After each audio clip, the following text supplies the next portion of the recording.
E aí, tudo bom? Semiologia da doença renal crônica, ok? Vamos dar uma passada sobre a história clínica e o exame físico de alguém com doença renal crônica ou suspeita de doença renal crônica para vocês entenderem como é que funciona essa avaliação, ok?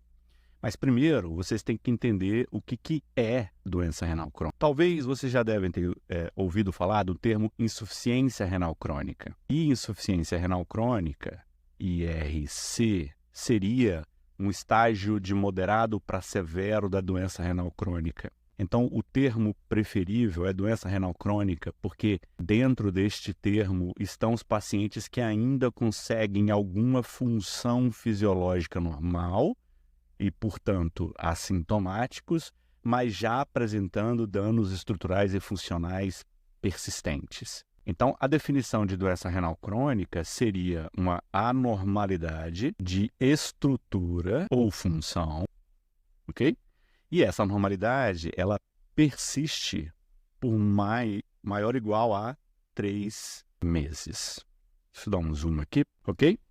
Então, é isso. É uma anormalidade de estrutura ou de função que persiste por mais de 3 meses. Eu estou diante de um paciente que tem doença renal crônica. A gente vai falar durante o vídeo sobre isso e vai ter um vídeo de fisiopatologia, mas citando aqui, então, algumas coisas que a gente pode citar, por exemplo, a anormalidade estrutural.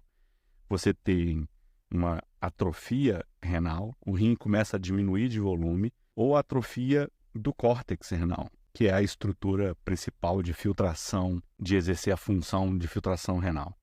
Então, atrofia renal, atrofia do córtex renal. E aí o rim começa a ficar pequenininho, certo? A normalidade estrutural. E uma normalidade de função está relacionada às funções, e aí você deve conhecer as funções fisiológicas do rim. Então, a gente, por exemplo, uma delas é produzir urina. Então, quando você tem oligúria ou anúria menor do que 200 ml, oligúria menor do que 400 ml, mais ou menos, você tem uma diminuição do volume urinário, porque você tem uma diminuição da função renal. Então, por exemplo, anormalidades urinárias, diminuição de volume urinário, seria aqui um exemplo. Como tem menos, uma das funções é controlar a volemia, se você não consegue controlar a volemia, porque você não consegue perder o excesso de água, o paciente fica, que a gente chama de hipervolêmico ou cheio de água. A gente vai falar mais especificamente, eu estou usando aqui como introdução para vocês entenderem do que a gente está falando, tá?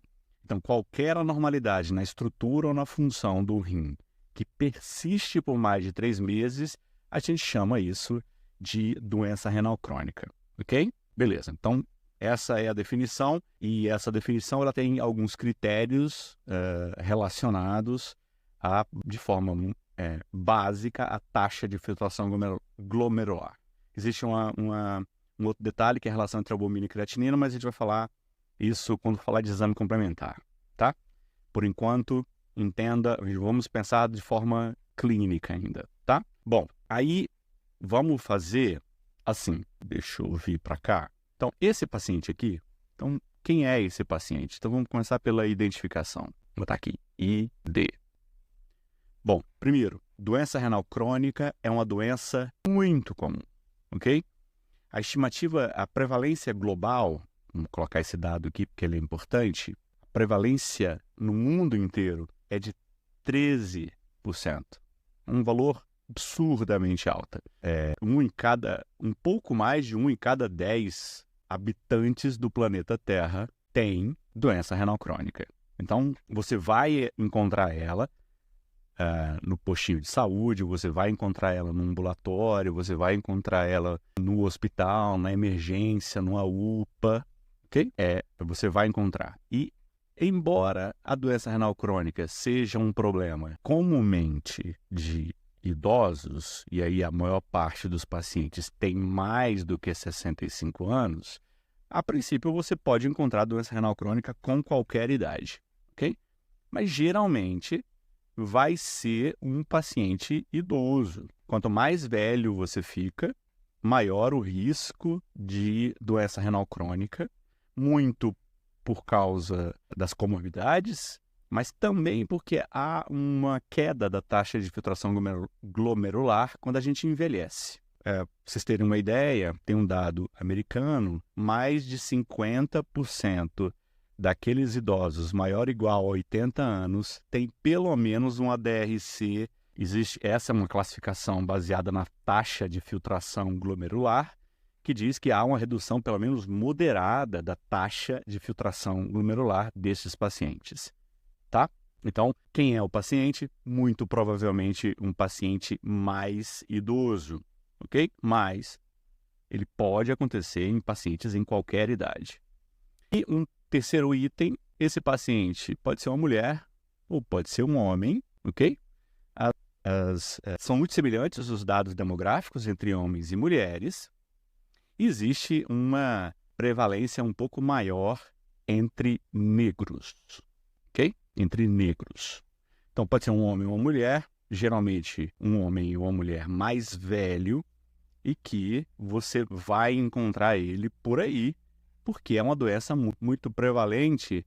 E aí a gente está falando de pacientes que já têm o diagnóstico. E a gente não está falando dos pacientes que estão por aí, que já têm doença renal crônica e que nem sabem que tem, porque não fizeram o diagnóstico.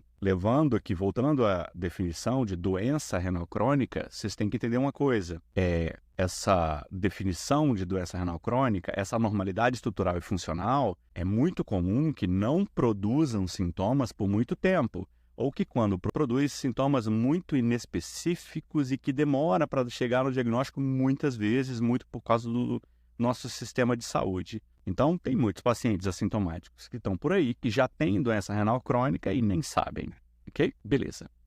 Bom, então essa é a nossa identificação mais típica de alguém que tem doença renal crônica. Bom, e agora vamos para a queixa principal. Vamos colocar aqui, ó, queixa principal. A queixa principal, e aí a gente pode falar o seguinte, olha, do ponto de vista de doença renal crônica, a maior parte dos pacientes é assintomático, ok? A gente estando no postinho de saúde, o paciente com renal crônico, ele frequentemente estará assintomático e... Só um minuto, é isso. Ele estará assintomático, a não ser que a queda da taxa de filtração glomerular, essa redução da taxa de filtração glomerular, comece a produzir sintomas, e aí ele pode apresentar alguns sintomas, a gente vai falar daqui a pouco sobre eles. Mas a maioria desses pacientes em quadros mais iniciais de doença renal crônica vai estar assintomático. Quando eles começam a ficar assintomáticos, eles vão apresentar alguns sinais relacionados à disfunção renal. Então, tá, a gente acabou de citar aqui, hipervolêmico aqui, a diminuição do volume urinário. Então, olha só, um dos sintomas possíveis aqui é o paciente chegar, e aí ele vai chegar muitas vezes numa emergência, na UPA, com hipervolemia. Melhor dizendo, você vai encontrar um paciente inchado, muitas vezes com a pressão alta e dispneico, porque os pulmões estão congestos, porque está cheio de água no corpo.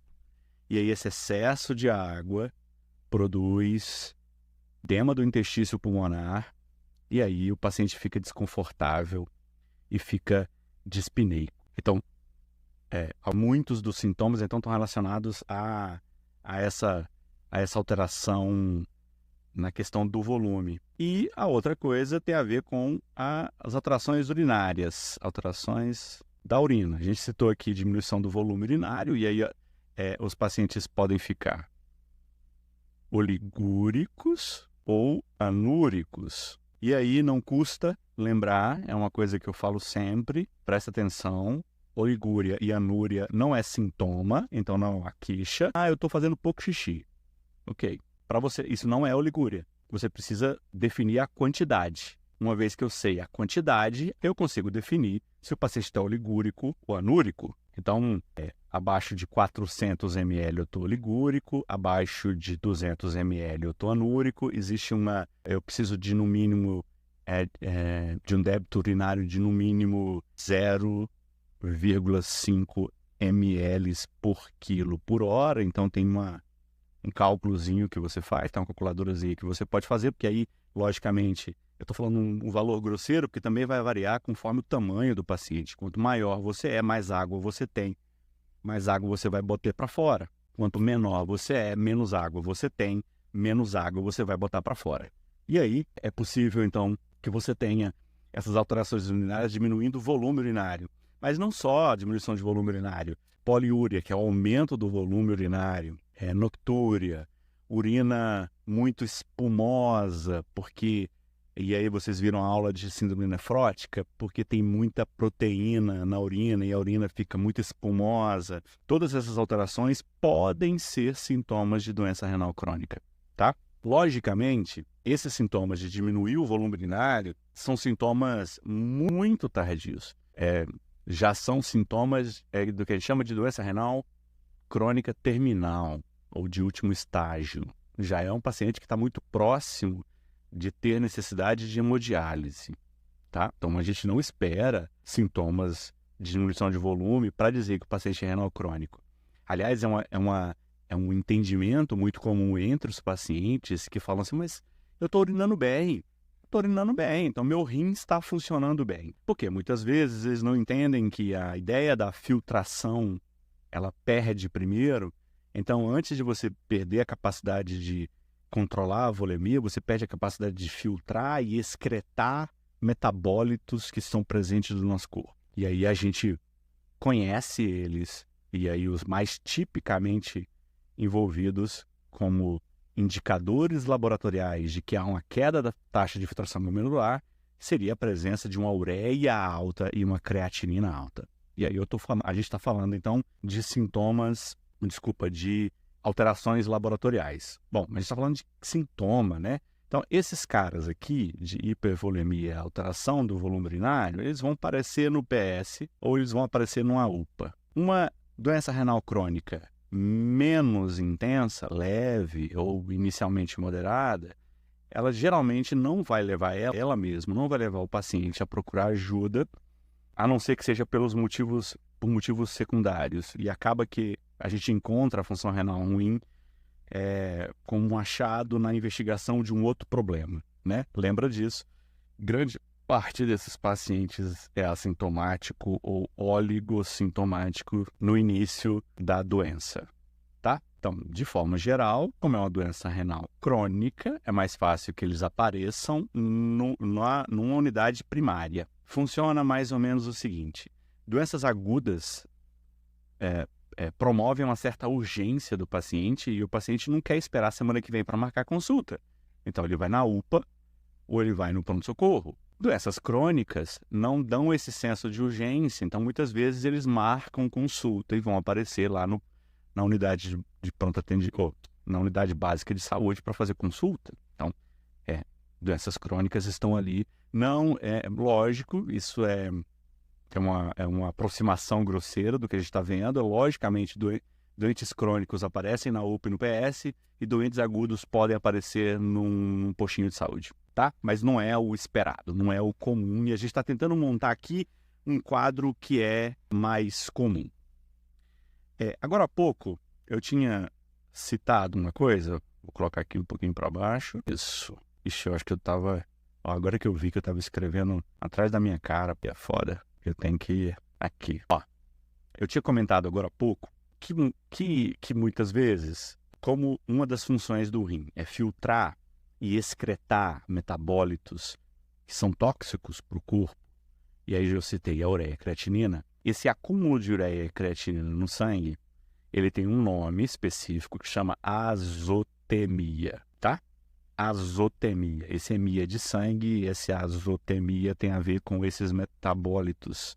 Então, quando eu tenho um aumento da ureia e da creatinina no meu sangue, eu tenho uma azotemia. Essa azotemia, ela pode ou não ser sintomática. Quando essa azotemia, ela se associa com sintomas que são relacionados ao acúmulo de ureia e creatinina, aí eu tenho um outro termo que chama uremia, ok? E é uma síndrome. E aí a uremia eu tenho sintomas presentes. Okay?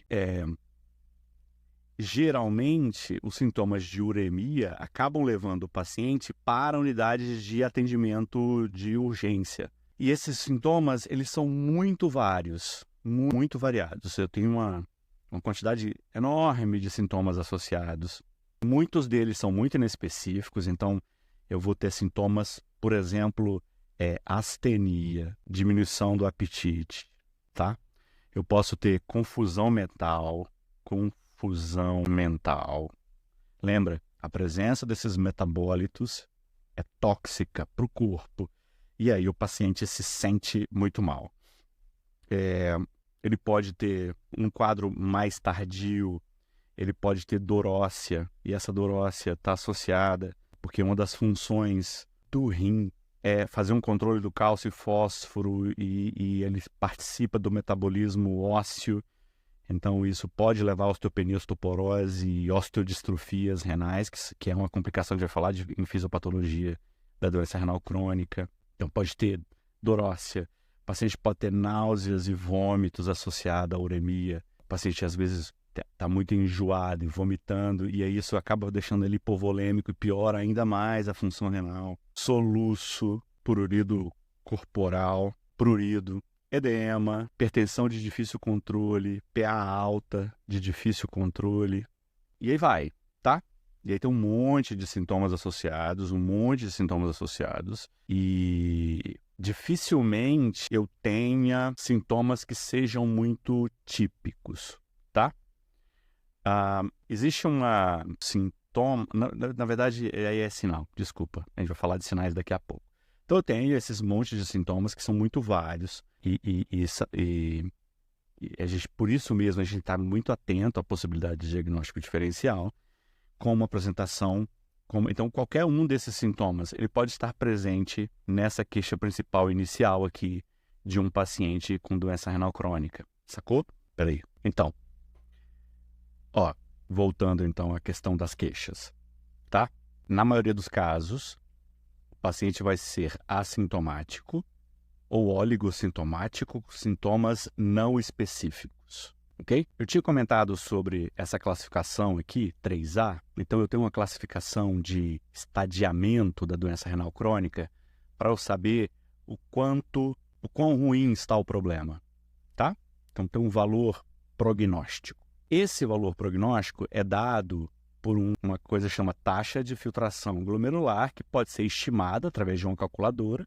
Tem o CKD-EPI, por exemplo, que você coloca os dados de gênero, idade e a creatinina. E aí você faz uma estimativa, ou você pode fazer um exame que chama clearance de creatinina. E aí você tem, então, uma taxa de filtração glomerular. Então, conforme o valor, você tem níveis diferentes. Esses pacientes aqui assintomáticos, geralmente eles vão estar estadiados entre 1 e 3. E os pacientes sintomáticos, eles vão dar em estadiamento 4 e 5. E o estadiamento vai de 1 a 5, ok? Então, o estadiamento de 1 a 3 são geralmente os pacientes que são assintomáticos ou pouco sintomáticos associados, às vezes, à doença de base que está provocando a doença renal crônica. E 4 a 5 são já os pacientes sintomáticos por causa da falência funcional do rim, ok? Então, nesses casos, em grande parte das vezes, os sintomas estão relacionados, então, à uremia, ok? Então, beleza. Então, existe uma série. Então, o que é importante com esse pedaço é o seguinte. O que é importante até agora? Vocês entenderem que a doença renal crônica é muito comum, então, que ela também seja assintomática e que você precisa, então, rastrear a doença renal crônica em pacientes que têm fatores de risco. E aí, a gente vai falar, então, sobre a forma com que eu posso... Desculpa, não vou mudar. É o seguinte, vocês têm que entender que, como grande parte dos pacientes são assintomáticos, pacientes que têm fatores de risco para evoluir com doença renal crônica devem ser rastreados a sua função renal. Então, a gente tem que ter uma alta suspeição nesses casos, tá? Quando a gente vai ver essa história aqui na HDA, então, só para a gente poder definir, então, eu falei ali de qual que seria a queixa principal, né? Então, muitas vezes essa queixa principal ela não está nem tão óbvia assim. E aí eu tenho a minha HDA, e aí o que eu acho que vale a pena citar é que essas queixas aqui da HDA, elas têm, então, elas são insidiosas. Então, essas queixas, mesmo que o paciente apareça na emergência, um quadro super agudo, quando a gente vai colher a história, você vai ver que a história é progressiva, é antiga, e o paciente vem piorando já tem há um tempo. Então, geralmente é insidioso, e não é à toa que é insidioso, por isso que é crônico, por isso que chama de doença renal crônica, tá? Bom, e aí, histórico patológico pregresso. Então, a HDA tem a ver com essa história, a gente vai falar disso se a gente tivesse um caso em específico, mas olha só, vamos para histórico patológico pregresso. Então, o que é importante aqui? Histórico pregresso. Bom, o histórico patológico pregresso, a gente tem que estar atento às duas principais causas de doença renal crônica, disparado em relação às outras, que seriam, e aí elas estariam aqui como comorbidades, que seriam diabetes e hipertensão, ok? Diabetes e hipertensão. Então, atenção às comorbidades associadas a diabetes e hipertensão. Então, o paciente é idoso, tem mais de 65 anos, homem ou mulher, e é diabético e hipertenso há muitos anos, lembra que esse paciente está sob o risco de evoluir com perda de néfron, perda de capacidade filtrativa e perda de taxa de filtração glomerular. Então, esses pacientes, eles têm uma tendência em comorbidades não tratadas ou maltratadas a evoluir com doença renal crônica, porque essa é a principal etiologia da doença renal crônica. Tá? Outra coisa interessante na histórico patológico pregresso, que pode aparecer no histórico patológico pregresso, mas a gente tem que ficar atento, é o seguinte, vou colocar aqui entre aspas, anemia. Porque pode acontecer do paciente chegar e falar assim, eu estou com anemia, estou tomando sulfato ferroso, já tem 1 ano e tal. E tem que lembrar que essa anemia, ela pode estar relacionada à própria doença renal crônica. Eu sei, então nesse caso não seria patológico pregresso, nesse caso estaria aqui dentro do histórico da doença atual. Eu estou citando isso porque às vezes você está lá colhendo história e o paciente começa a me contar uma história de uma anemia relativamente recente, nos últimos meses, que está tomando medicações, está fazendo acompanhamento, mas não sabe por que está anêmico. Tá? Isso pode ser um dos sinais assim, insidiosos ali de uma insuficiência renal crônica, já grau 4, 5, porque já não tem eritropoetina para poder estimular a medula óssea a produzir hemácia. Então, ela acaba aparecendo ali como uma possibilidade. Bom, aqui dentro do histórico patológico pregresso tem a questão do histórico medicamentoso. Isso também é muito importante, uma revisão das medicações que o paciente faz uso, porque uma série de medicações elas são nefrotóxicas. Vale citar, para assistência primária, anti-inflamatórios não esteroidais, porque são medicações de venda livre, sem necessidade de prescrição, e muitos pacientes, principalmente idosos, acabam abusando do uso de anti-inflamatório não esteroidal e são drogas nefrotóxicas. Então, muita atenção principalmente a drogas nefrotóxicas. A gente tem uma série de outras drogas que são nefrotóxicas, e aí vocês têm que conhecer as drogas mais comuns. E eu recomendo que no início da carreira você tenha que conhecer ali um pouco, que eu acho que é uma parte que a gente está fazendo aqui, mas é uma coisa que é importante. É assim, você tem que conhecer bem as medicações que você vai fazer uso. Então você tem que ter ali um conjunto de medicações que você conhece muito bem, inclusive os seus efeitos adversos, para você usar ali no dia a dia. E toda vez que você for usar uma medicação que você não conhece bem, pelo amor de Deus, hoje, com internet, celular, eu entro no celular e eu faço uma investigação muito rápida. E aí eu posso checar, é uma medicação que eu não conheço, eu vou passar para um paciente que tem um problema renal, cara, em menos de 30 segundos você consegue descobrir se a droga que você vai passar é nefrotóxica e pode piorar a função renal do paciente, tá? Então, sejamos mais responsáveis com relação ao uso de medicação, tá? A gente, tem remédio pra cacete, você não vai conseguir decorar tudo, mas as medicações que você costuma usar todo dia, você tem que conhecer elas muito bem, ok? E histórico familiar, que eu acho que é importante, botar de azul. Histórico familiar, o que é importante é algumas doenças têm uma hereditariedade importante, e aí vale citar uma doença que chama doença renal policística, que tem uma herança autossômica dominante, e tem uma doença, essa menos comum, doença de Alport. Então elas são muito menos comuns, assim, mas são doenças que atingem famílias e têm uma hereditariedade importante. Lógico, muitas vezes o familiar não vai saber o nome das doenças, mas aí é importante vocês perguntarem especificamente se esse paciente tem história de problema de rim na família, tá? Sempre lembrando que a gente está falando aqui de família primária, né? Pai, mãe, irmão, filho, ok? Família primária.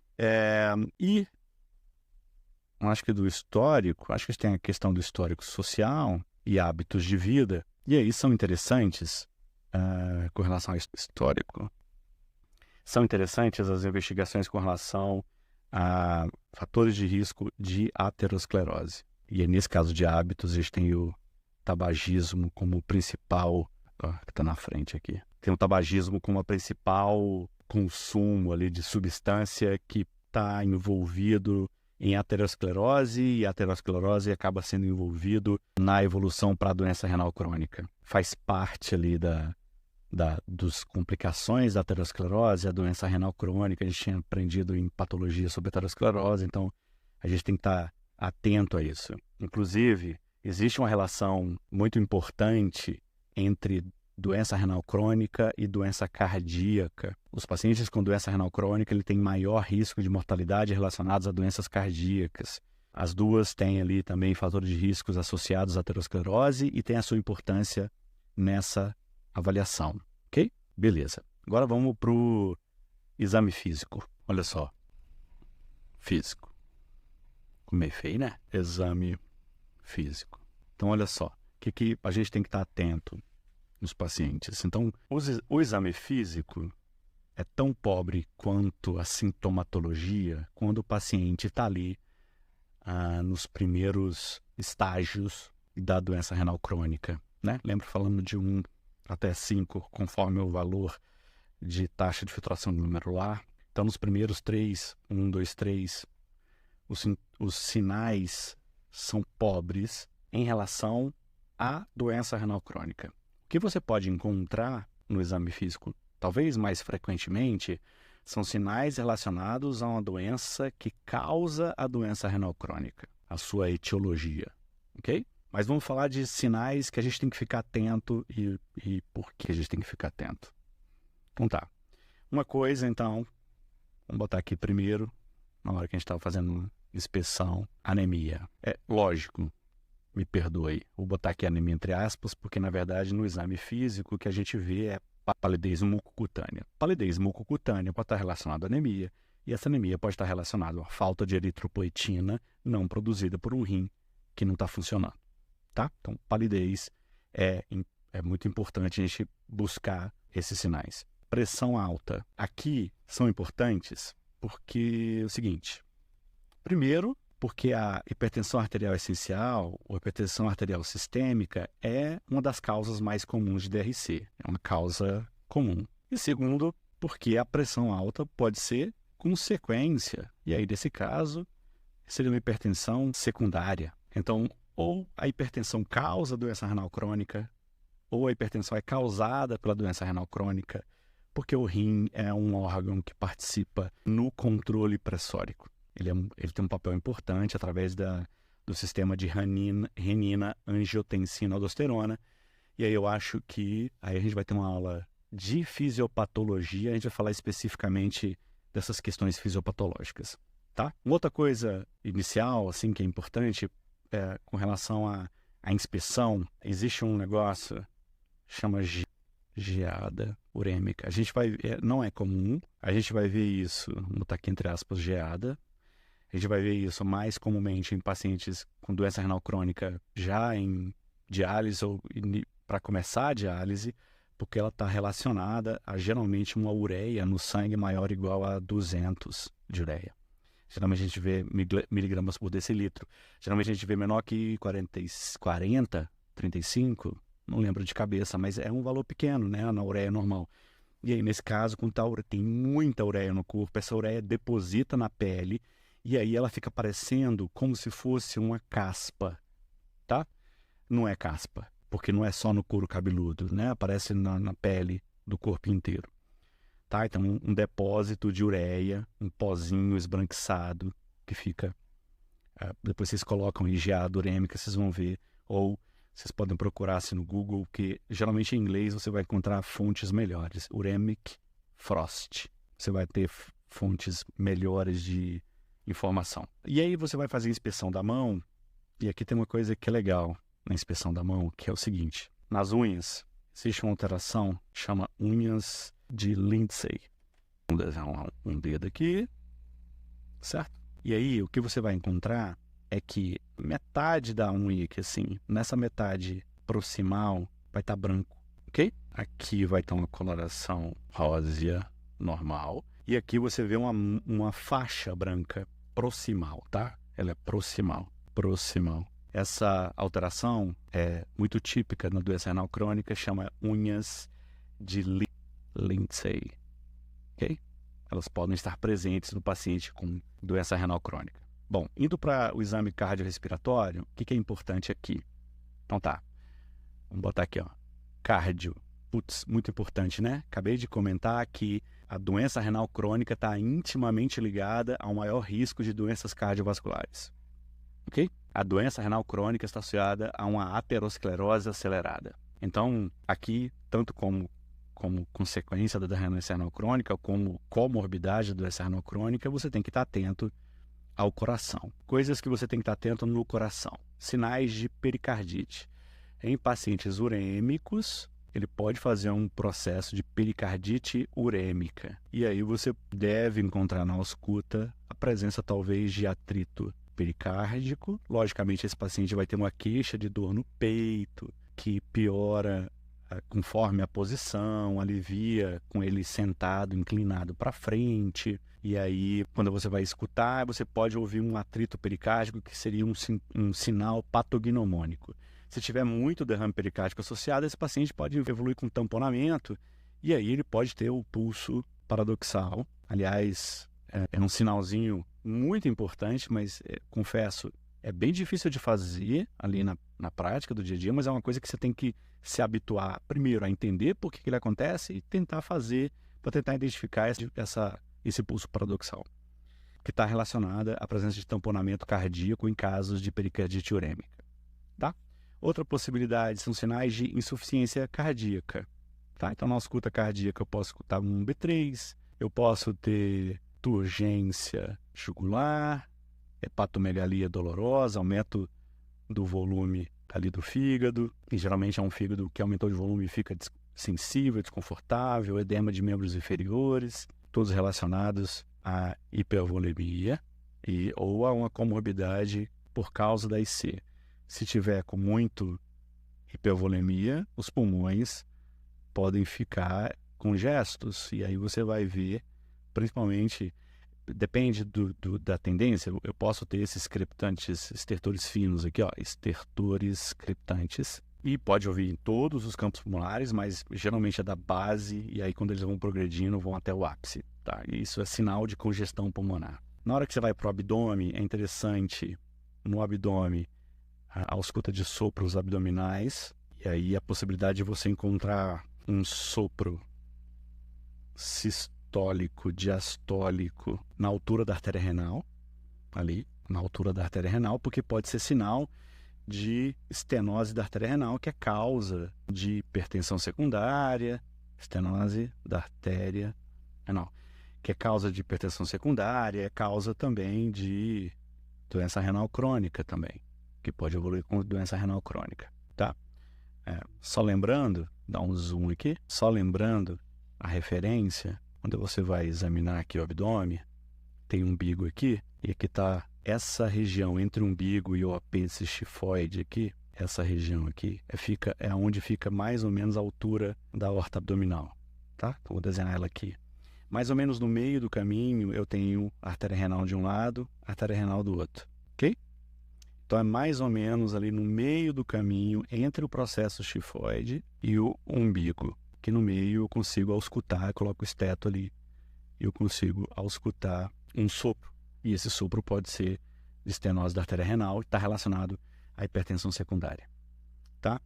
Eu falei da hipertensão, daí a anemia, se for muito severa, no ausculta cardíaca eu posso ter um sopro associado à anemia, um sopro funcional por causa da anemia, e aí não necessariamente é uma lesão valvar. Eu posso ter sopros de lesões valvares, porque esses pacientes podem evoluir com lesões valvares associadas à calcificação dessas válvulas de forma mais frequente do que da população geral. E um sinal aqui importante, que eu deixei aqui anotado, é o seguinte. E com relação ao cérebro, tem duas coisas importantes aqui. Primeiro, existe uma coisa chamada encefalourêmica, que pode evoluir desde uma leve confusão mental até coma. Então, atenção à lucidez e orientação tempo-espaço desses pacientes que se apresentam com doença renal crônica suspeita. E esses pacientes também, é muito comum entre eles, e aí é um dado que eu descobri no artigo recente do Medscape sobre doença renal crônica, que um pouco mais de 45% dos pacientes com DRC em início de diálise, no início ali, tem sintomas depressivos. E geralmente esses pacientes eles vão ter sintomas somáticos, que muitas vezes vão se confundir com os próprios sintomas de DRC. Então, por exemplo, esses pacientes eles podem se queixar de fraqueza, perda de apetite, dificuldade para dormir. E fraqueza, perda de apetite e dificuldade para dormir pode ser próprio do DRC. Então, pode causar uma certa confusão inicial. Um outro sinal importante no exame físico chama calcifilaxia, ou, deixa eu colocar aqui, calcifilaxia, ou, esse nome é bem legal, chama artericalcificada urêmica, que é uma vasculopatia induzida por calcificação de arteríolas na pele. Como, imagina, se obstrui a arteríola, vai fazer uma lesão isquêmica, essa lesão isquêmica vai necrosar a pele e vai produzir, então, uma úlcera de fundo preto, assim, preta, assim, por causa de necrose, muito dolorosa e que não cicatriza. E está relacionada, então, cicatriza. E está relacionada, então, ela pode acontecer em membros inferiores e abdômen. Geralmente em membros inferiores, mas pode acontecer também em abdômen. São lesões associadas, então, a uma arteriopatia, porque é uma doença das arteríolas, pequenos vasos da pele que estão calcificados por causa do problema induzido pela insuficiência renal do metabolismo de cálcio e fósforo. No vídeo de fisiopatologia, vocês vão entender por quê. Ok? Show? Beleza, aí a gente volta a falar sobre essas coisas de novo.